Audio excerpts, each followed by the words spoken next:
മീൻകറി വെക്കാനൊരു മീൻചട്ടി മേടിച്ചു കേട്ടോ. ഇവിടെ വന്നതിന് ശേഷം മീൻകറി ശരിക്കും സത്യം പറഞ്ഞാൽ കഴിച്ചിട്ടില്ല കേട്ടോ. ചോറുണ്ണാനൊക്കെ വല്ലാത്ത പാടാണ്. അപ്പോൾ അതുകൊണ്ടൊരു മീൻചട്ടി മേടിച്ചു. കറുത്ത ചട്ടി മേടിച്ചില്ല, കാരണം എന്ന് വെച്ചാൽ ഗ്യാസിൽ വെക്കാവുന്ന കറുത്ത ചട്ടി ഇപ്പം മേടിച്ചിട്ട് കാര്യമില്ല. അന്നത്തെ കാര്യം ഗ്യാസ് കിട്ടാനില്ല. തന്നെയുമല്ല, ഈ കറുത്ത ചട്ടിക്കകത്ത് ഒരുപാട് കെമിക്കലൊക്കെ ചേർത്തിട്ടാണ് ഉണ്ടാക്കുന്നതെന്ന് പറഞ്ഞു. അപ്പോൾ അത് കാരണം സ്വതവേ എനിക്ക് ഈ ചുവന്ന ചട്ടിയാണ് വേണം താല്പര്യം. അപ്പോൾ അതുകൊണ്ട് ഇതൊന്ന് മയക്കിയെടുക്കണം. നമ്മൾ ആദ്യമായിട്ട് ചെയ്യുമ്പോൾ മയക്കിയെടുക്കണമല്ലോ. അപ്പോൾ അമ്മമാർ പറഞ്ഞൊരു രീതി അനുസരിച്ച് എൻ്റെ ഒരു അറിവിൽ ഞാൻ കൂടുതലായിട്ടൊന്നും ചിന്തിച്ചിട്ടില്ല. ഞാൻ ഇങ്ങനെയാണ് ചെയ്തിരിക്കുന്നത്. അതായത് അരി കഴുകിയ വെള്ളം, അതുപോലെ തന്നെ കഞ്ഞിവെള്ളം, നല്ല ചൂട് കഞ്ഞിവെള്ളം, അരി ഊറ്റിയ കഞ്ഞിവെള്ളം, നല്ല ചൂടാണ്, ഇപ്പോൾ വാർത്തതേ ഉള്ളൂ ചോറ്.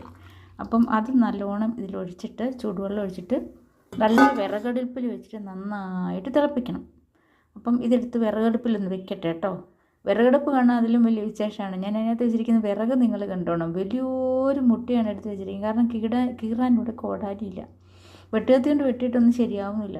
അപ്പോൾ ഞാൻ എന്നെ ചെയ്തു, അതിനകത്ത് അങ്ങനെ ഇരുന്ന് കത്തിക്കോട്ട് നിർത്തും. മുട്ടനൊരു വിറകാണ് വെച്ചിരിക്കുന്നത്, കണ്ടോണേ.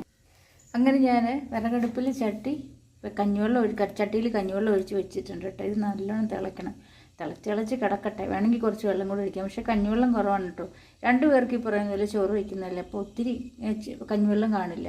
അപ്പോൾ അതുകൊണ്ട് കഞ്ഞിവെള്ളം ഒഴിച്ച് ഞാൻ തിളപ്പിക്കുകയാണ്. ഇനി കുറച്ച് പച്ചവെള്ളം കൂടെ ഞാൻ ഇതിനകത്ത് ഒഴിക്കാൻ പോകണം. കാരണം ഇത് തിളച്ച് ചിലപ്പോൾ അങ്ങ് വറ്റൂലേ. അപ്പോൾ അതുകൊണ്ട് കുറച്ച് പച്ചവെള്ളം കൂടെ ഒഴിച്ച് തിളപ്പിക്കാമെന്ന് വിചാരിച്ചു. അപ്പം വിറക് കണ്ടോ, ഇത് കീറാൻ പറ്റുന്നില്ല, കോടാലിയില്ല. അത് കാരണം മുഴുവൻ എടുത്തിട്ടാണ് വെച്ചിരിക്കുന്നത്. വലിയ അടുപ്പായത് ഭാഗ്യം.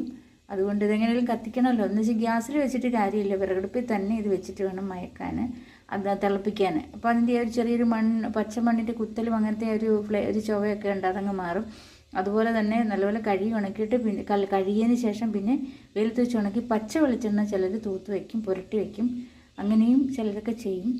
എന്തായാലും ഞാനൊന്ന് തിളപ്പിക്കട്ടെ. അപ്പോൾ വീണ്ടും കാണാം കേട്ടോ. ടാറ്റാ.